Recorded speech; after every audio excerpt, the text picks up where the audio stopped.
Wow.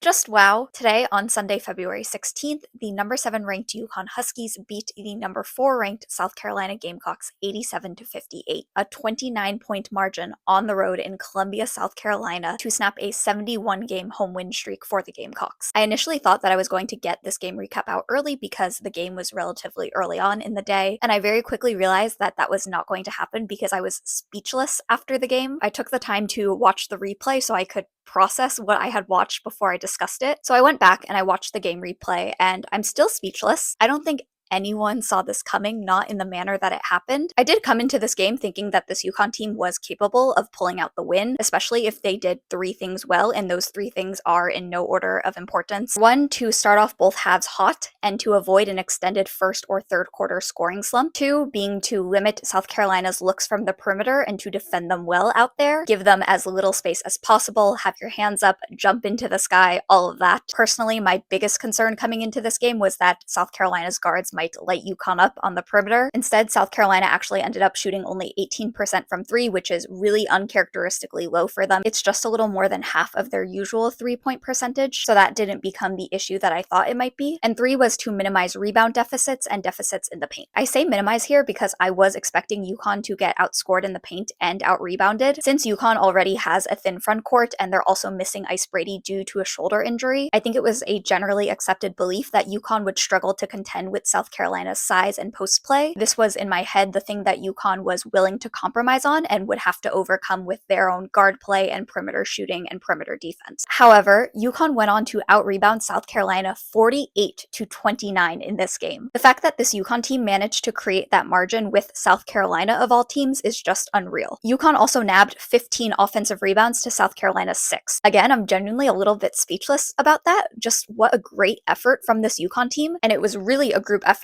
Honestly, I should have known when UConn won the tip that they were going to win this game because I thought it was a good sign since UConn hardly ever wins the tip, but I didn't want to jump the gun in saying that. In hindsight, I should have. I was really impressed throughout this entire game with how UConn kept its foot on the gas, kept up with their intensity, and never really let up. They finished the first quarter up 7, which was South Carolina's biggest first quarter deficit since December 2021, which was cool to see, but of course with South Carolina, you're always worried about a run. Then the second quarter started and UConn just extended its lead to 17, and in my opinion, this part of the second quarter was the most critical juncture of the game. Once South Carolina cut the lead back down to 10, they really had to get it right if they wanted to pull away for good, and they did exactly that. Once South Carolina was within striking distance, really, Gino called a really smart timeout, and UConn went on a 10-3 run out of that timeout that put them up 20. From that point on, the game was firmly in UConn's hands. The second half then saw them keep their foot on the pedal courtesy of Azzi Fudd's offensive takeover and put the game firmly out of South Carolina's reach. I will also interject really briefly to say that South Carolina is one of my favorite non-UConn teams to watch. It was a rough game for them for sure. I thought Malaysia Fulwiley was their bright spot. I was actually briefly worried in the third quarter that she was going to single-handedly try and lead the South Carolina team storming back. It wasn't meant to be, hopefully not ever, versus UConn, but kudos to her for her heads-up plays, her energy, her grit. I'm definitely excited to see a lot more from her. Now for some player-focused takeaways for UConn. I tend to start with UConn's leading scorers and then make my way through the list to their role players and bench players, but I've actually decided to flip it for this video. I first want to talk about Jana El-Alfi. Again, in the first quarter when Jana had that crossover move on Joyce Edwards, drove straight to the rim and laid it in, I should have just known that UConn was going to win this game. But in all seriousness, this was Jana's best performance of the season without a doubt. And what more could you ask of your freshman post player than to deliver like this on the biggest stage? It was great to see that UConn made an effort to get the ball inside to her early on, which got her going. She finished the game with 8 points on 3 of 5 shooting, all of which actually came in that first half to really spark UConn's offense. I thought we saw a good hesitation move and finish from Jana on one play where she got Edwards on her back and Pau Pau came over to try and help. Jana has also just gotten so much more comfortable handling the basketball, putting it on the floor as we saw in that first play that I mentioned, getting an offensive rebound and either putting it right back up or kicking it out to a teammate. Again, it just felt really promising to see her pulling those down early. And Jana was also really holding her own defensively down low. There was one play where South Carolina got out in transition. Jana was the only player back for UConn, and she managed to alter Pau Pau's shot mid-air enough that she missed missed it. That's really what this team needs Jana to do, to be that deterring force and post presence. She also played some really excellent help defense early on. It's definitely how UConn worked to try and disrupt South Carolina's bigs, and I thought the players, Jana included, executed on that really well. Again, just what a performance from Jana. It really means a lot that she showed up in this game exactly when her team needed her. I'm looking forward to her building on this performance in the remaining 4 Big East games into the Big East tournament and into March. Now to talk about 2 players who have become one of my favorite duos at UConn. The sophomore class of KK Arnold and Ashlyn Shade were 2 of the most important catalysts of the first half and really the entire game for UConn. They each played 24 minutes, more than any other UConn player not named Azzi, Sarah, or Paige. I've seen a lot of people say that Ashlyn Shade was the player who set the tone in this game or helped swing the momentum decisively in UConn's favor, and I agree. Ashlyn draining her first 3 threes in a 4-minute stretch between the end of the first quarter and the beginning of the second really helped UConn settle in, get into a flow, and pull away. It had to have just been a giant confidence booster for her and the team to go up 15 early on in the second quarter, and Ashlyn's made threes were all the more important because Paige, Azzi, and Caitlin hadn't got their shots to fall by this point in the game. Those 9 points ended up being the 9 that Ashlyn finished with. She missed her next 4 shots from the field, but it did not matter because she helped UConn get on the right track when they needed it most. Just kudos to Ashlyn. I know she's been struggling with her consistency this season, and more specifically, a consistent shot and a consistent shot in top matchups, but she is also just so clearly a much stronger, more well-rounded, more impactful player than she was last year. Her being a sharpshooter, but also a player with incredible athleticism and a nose for the ball makes her a really valuable piece for this team. You want to have her out on the floor. She finished with a team-high 3 offensive rebounds, and there's so many more instances beyond that where she tips the ball to a teammate or saves the possession somehow. I also love to see that when an opponent, South Carolina included, grabs a defensive rebound, Ashlyn will still run in to pester them and tie up the ball if given the chance. She simply does not give up on a play, and it's also a great way to slow South Carolina down and prevent them from getting out in transition. It's really fun to witness, and I do really commend Ashlyn's performance and effort in this game. KK Arnold injected energy into this game, into this UConn team, as we've come to expect from KK, but definitely not take for granted. The consistency with which she manages to do that is remarkable. UConn's run to end the first quarter that permanently put them ahead started pretty much as soon as KK got into the game. KK never takes a day off and never takes a play off. One of my favorite plays we saw from her came as the shot clock was winding down. Paige got cut off on a drive and passed the ball out to KK in the left corner, who in a split second got by her defender and drove all the way to the basket for 2. She was literally a blur on my screen, and I had to rewind the play to watch it unfold in more detail. I thought the play was pretty much dead once Paige got cut off. I just thought there wasn't enough time to create something, but last minute KK did exactly that, and again, I think there's just been tremendous growth from her there from her freshman year until now. She also finished with 6 rebounds, tied for the team high 3 offensive rebounds. Again, pretty remarkable for 2 guards off the bench. KK also out-rebounded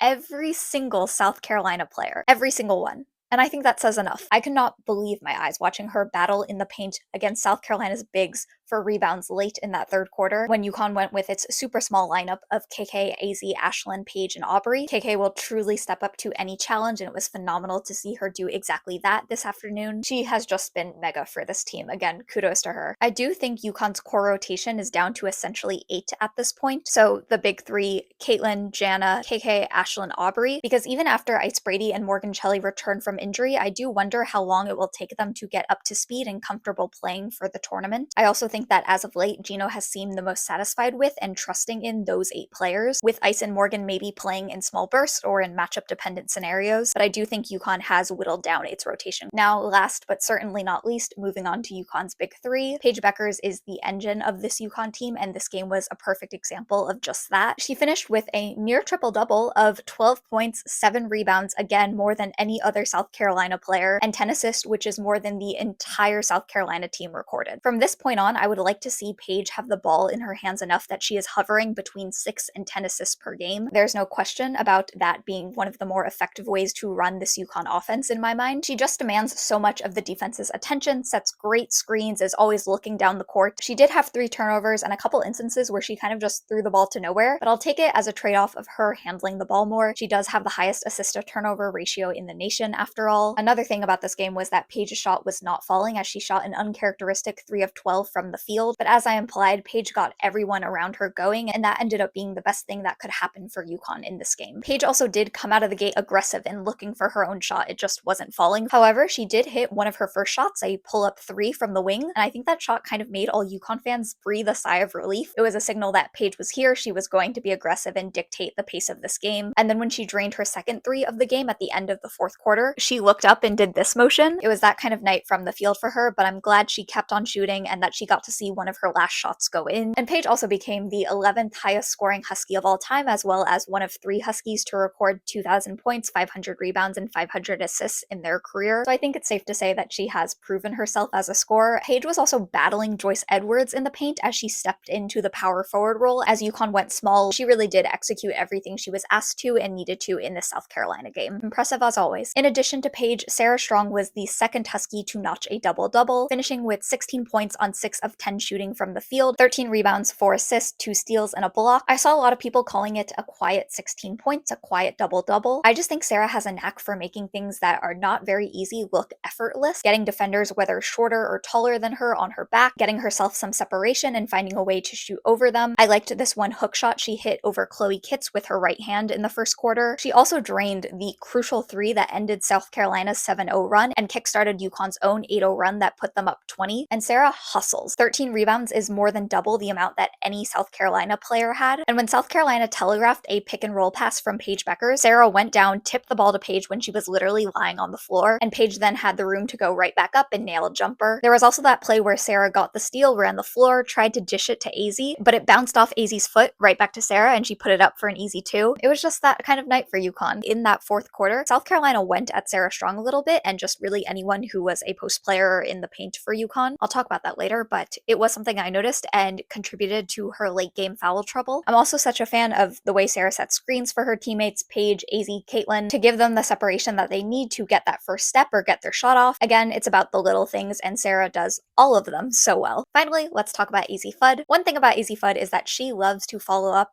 one 30-point performance with another 30-point performance. After scoring a career-high 34 points versus St. John's on Wednesday, Azzi finished the South Carolina game with 28 points on 11 of 22 shooting, going 6 of 10 from 3. She was also 2 of 10 at the half, which means that she went 9 for 12 in the second half. There's that one line from a broadcaster in what was her former career-high game versus Texas in 2022. The line is Azzi Fudd is unconscious, and it just kept playing through my head, especially when she nailed that one step-back 3 at the beginning of the fourth quarter. Few players can dominate a quarter offensively like Azzi Fudd can. Azzi really struggled to find her shot to start the game. She started off 0 for 4 and eventually went just 2 for 10 by the half. But one thing that was great to see and that we've been seeing from Azzi pretty consistently as of late is that she persevered and just kept on looking for her shot even in that first half. Her first basket was a neat reverse layup off a drive as she realized that she had a mismatch with a South Carolina big, Sanaya Fagan, on her. As of late, Azzi has definitely got to the basket a lot. I think for a shooter, it's sometimes an underrated component of her game. And then that third quarter hit and the third quarter was just all hers. 18 points in that one quarter alone, 7 of 9 from the field. She started with a drive and a floater in the paint. The broadcasters specifically used the words decisive and aggressive to describe that play. Then she drained a 3 from the right wing. Then when the defender ran out to her in that exact same position on the right wing a few possessions later, she faked the 3, drove straight to the basket, and finished the layup with her left hand. I'm going to stop before I just rattle off every play in the third quarter because I have watched the highlight compilation enough times by now that I could probably do it. Again, few players can take over a quarter as quickly and as overwhelmingly as Azzi Fudd can. It's truly magnificent to watch. I mean, we know this already, but textbook form, such a quick release. I'm always even more impressed when she catches a ball super far down low or super high up, and she still manages to gather it and get the shot off before the opponent can get there. When she's handling the ball out on the wing or in the corner looking to drive into the paint, she changes directions so quickly, gets that first step on her defender. I liked that one play where she got the offensive rebound off her own miss from 3, had a nice bounce pass to Sarah, who got the and one. Again, a little bit of everything, but definitely a dominant offensive performance in that second half that really lifted this UConn team over the top, extended that margin, and made this win what it is. I am just thrilled to see Azzi have this kind of performance in a top matchup. She pretty much missed 2 of UConn's top matchups this season, so great experience, a great showing. She's not new to this by any means, but I do think a performance like this still means a lot. And that's my wrap on player takeaways. I've covered a lot of this already, so very briefly for some team-oriented thoughts. I thought UConn did an excellent job of clogging the lane and with their help defense. There's this one play that has stuck with me since I watched the game live, where Tahina Paopao was dribbling the ball from the right corner towards the paint, and I swear 4 UConn players were crowded around the area, reaching in, trying to poke the ball loose, which they did, and that completely disrupted the possession for South Carolina. I also thought that it helped with their rebounding efforts and to stymie Joyce Edwards' production, though she did finish with 17 points, given that UConn was playing small for most of the afternoon. Another thing is that I do expect people to pretty extensively highlight how poorly South Carolina shot from 3, and I totally agree. It was really uncharacteristic, and I do not expect a repeat of it, but there was definitely more to it than that. UConn shot a respectable 44% from the field and 47% from 3. These are pretty average, grounded numbers for this team. Granted, the 3-point percentage is significantly higher than we've seen from them in top 25 matchups so far, but it's not like they shot some exorbitant percentage from 3. I think another key is that they just took 10 more shots than South Carolina did and 11 more threes. The South Carolina team averages about 80 points and they didn't even make it to 60 in this game. UConn also had 22 assists on 31 made baskets, while, as I mentioned before, South Carolina only had 7 assists, which is less than half of their usual total, so I think that speaks to a little bit of stagnation in their offense. As for areas for improvement for this UConn team, I would like to see them inbound the ball a little more smoothly. They sometimes take a while and get bailed out by throwing it to Sarah near half court. However, maybe that's just me nitpicking and being a little fearful because the men's basketball game versus Seton Hall yesterday ended how it did. UConn also did a good job of limiting their turnovers overall, but they definitely came in bursts, like a couple together here, then none for a while, then a few more all at once, which is very normal, but it's definitely momentum shifting and one of those things to kind of try and stamp out. I kind of mentioned this earlier, but another thing I noticed in the third and fourth quarters is that South Carolina looked to score by switching a big from UConn onto one of their smaller guards who would get the first step, blow by, and a lot of the time make a layup high off the glass. I kid you not, I think they tried that like 5 possessions in a row, and it worked more times than not, so definitely something to take note of. I also saw several instances of players getting lost on defense or failing to rotate. I think I remember this just because it was kind of surprising to me in the moment, but Tessa Johnson got quite a few open looks from 3, and she's one of the players that I would expect you to be glued to on the perimeter. There was one play where Tessa was so wide open in the corner with all 5 UConn players in the paint that there was quite literally another South Carolina player that was closer to Tessa than any UConn player was. Tessa did end up going 0 for 4 from 3, so none of those attempts converted, but that's also something I do not expect to repeat itself. I would hope that the perimeter defense is again something to improve on. However, overall, I was impressed. I would say that UConn did a pretty good job sticking with their man, rotating,